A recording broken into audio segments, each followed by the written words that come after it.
napakahirap talagang isulong yan. Una-una, napakaiksi na ng session ng Congress. Siguro wala siyang kinabukasan ngayon, pero maaari pa nilang gawin yan pag bagong Kongreso sa July. No?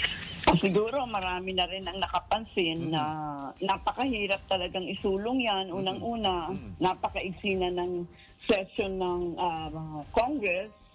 At pangalawa ay mahirap kunin yung 16 na senators na mag-a-approve niyan sa upper chamber at 105 sa lower chamber.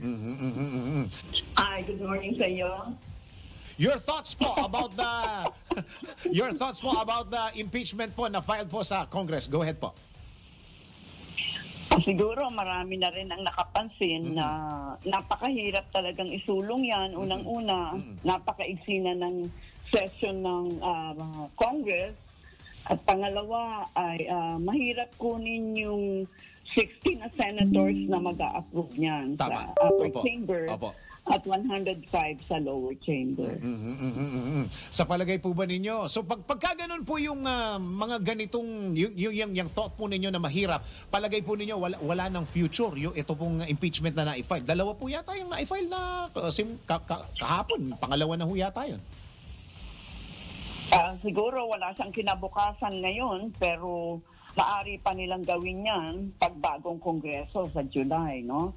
At siguro ang hinuha ko, ang nagpa-file niyan ay nagbibigay signal at warning kay Vice President Sara. Oo nga po. So, how about ang mga Pilipino po? Sa palagay po ninyo, paano po tinitingnan ng mga Pilipino po itong mga impeachment na i-file po sa Congress ngayon, Prof? Iba kasi yung publiko eh. May publiko na talagang nakasausaw dyan at talagang dinaramdam yung nangyayari, either for Sara, anti-Sara. May publiko naman na noikeber dyan dahil mas importante sa kanila yung pagkain at ang trabaho. So yung mga iba naman, they simply ignore it. So iba-iba yung publiko talaga. Oo, kasi saka isa pa po, parang the other day pa yan, Ate Juday, yung sinabi po ni PBBM na parang waste of time lang po itong gagawing kung mangyayari po itong impeachment na ito, Prof. Oo nga, maraming ang nagalit sa kanya doon, pero I'm sure like me, nakita din niya yung numero, the numbers. Opo. Very important kasi yun. Opo. Sa palagay po ba ninyo susundin ng ng mga congressmen? Hindi siguro kasi merong separation of powers, co-equal yan eh. So, yung mga nakita mo, parang nagalit ata yung isang makabayan na pinapakialaman daw sila ng presidente. Yun lang naman, guidance lang naman eh. Opo. Dahil miski naman makabayan sila, ay presidente naman ng Pilipinas ang nagsalita eh. Bahala na sila kung tutuparin nila yun o hindi. Oo, dalawa ho yata o tatlong congressman po yung congressman po ang sumuporta doon sa impeachment na yun. Baka ito pagka hindi ho nasuportahan, hanggang doon na lang po ba yun sa palagay ninyo, Prof? Kasi pag hindi nakuha yung 105 sa lower chamber, hindi yun aakyat sa upper. Hindi pupunta sa Senate yun. Oo, lalong-lalo na kung yung sinasabi po ninyo na 16 na mga senators po sa Senado, medyo wala pong hindi ho ito uusad, palagay po ninyo. Nako, alam mo dyan sa 16, remember 23 na lang sila, no? Oo, wala na isa. Wala si Angara. Opo. Pito lang ang umano dyan, ang humarang dyan, talo na. 7 senators lang ang humarang. Diba? Oo, wala na siyang future. Nako! Din yung impeachment case dahil ako lang yung ang tinitira doon. Ako lang ang iniimbestigahan noon. Ako lang ang inaatake ng impeachment case. Hindi nakasali yung mga kasamahan ko sa Office of the Vice President and yung mga dati kong kasama sa Department of Education. May dalawang impeachment cases na ipinasa sa Congress, ma'am, against you po. What's your comment, ma'am? Yes. Well, I welcome that finally na-file na yung impeachment case na sinasabi nilang i-file nila since last year pa.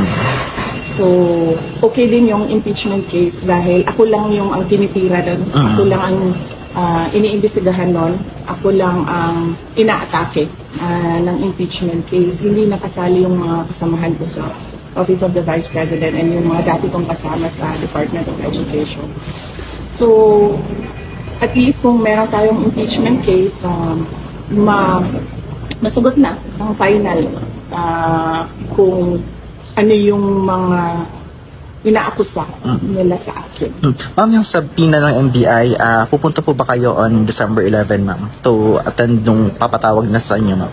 Pagkakaintindi ko sa explanation ng mga abogado ko sa investigation ng NBI ay pwede namang hindi pumunta. Yun ang explanation nila dahil pwede naman mag-submit na lang daw ng sulat or affidavit, depende sa akin, decision or position paper. So, hindi din ako makapunta kasi, well, unang-una na yan. Tapos pangalawa, meron kaming Thanksgiving na mga activities sa December 11. And pangatlo, after ng Thanksgiving activities namin, ay pauwi din ako dito sa Davao City para maglibing ng uncle. Ma'am, may isinagawa ang VP Sara Ride ng weekend, ma'am, in Davao and Cebu and other areas, ma'am, sa buong bansa. Ano yung sasabi na sa suporta ng mga tao sa inyo at sa OVP, ma'am? Oo, nagpapasalamat ako sa suporta, sa patuloy. Nagpapasalamat ako sa patuloy na suporta ng ating mga kababayan sa akin, sa mga kasamahan ko sa Office of the Vice President and sa opisina ng pangalawang Pangulo ng ating bansa. Malaki yung nagpapalakas ng loob namin at malaki yung tulong ng suporta nila sa nararamdaman namin na pagmamahal mula sa ating mga kababayan. At humingi ako ng pasensya sa stress, lalo na sa mga senior citizens. Marami akong nakakasalamuha or na nakikita sa daan na nagsasabi sa akin na nasistress kami sa ginagawa sa iyo.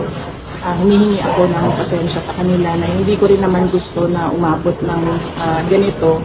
Pero meron talagang panahon sa buhay ng isang politiko na merong mga pinagdadaanan. Kaya humingi ako ng pasensya, lalong-lalo na sa mga senior citizens, sa stress that I caused them. Ma'am, one last. Nagpahayag yung INC, ma'am, na magsiset sila ng rally to support yung inisyu na statement ni Pangulong Bongbong Marcos na hindi dapat na i-pursue ang impeachment against po sa inyo, ma'am.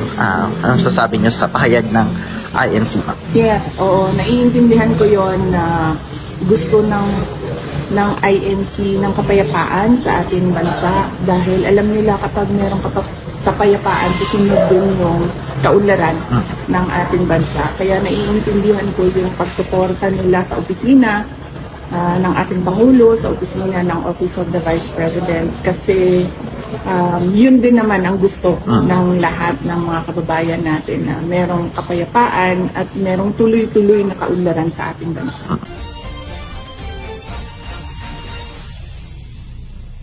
And even si Yusek Lopez expressed noon na she's scared for her life. So it will be a relief for the employees of the Office of the Vice President. And well, so far, dahan-dahan naman na bumabalik yung mga tao sa trabaho.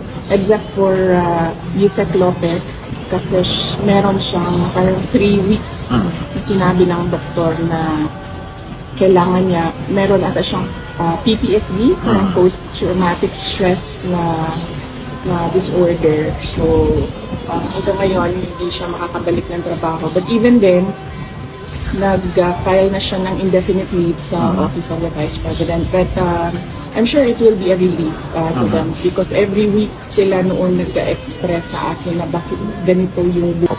Si Ma'am Gina Acosta, nakatira siya sa kanyang kaibigan. Ayaw niyang umuwi sa kanyang inuupahan na condominium unit kasi meron din siya parang takot na baka bigla siyang hablutin o tulain sa gabi, mga ganun na mga fears.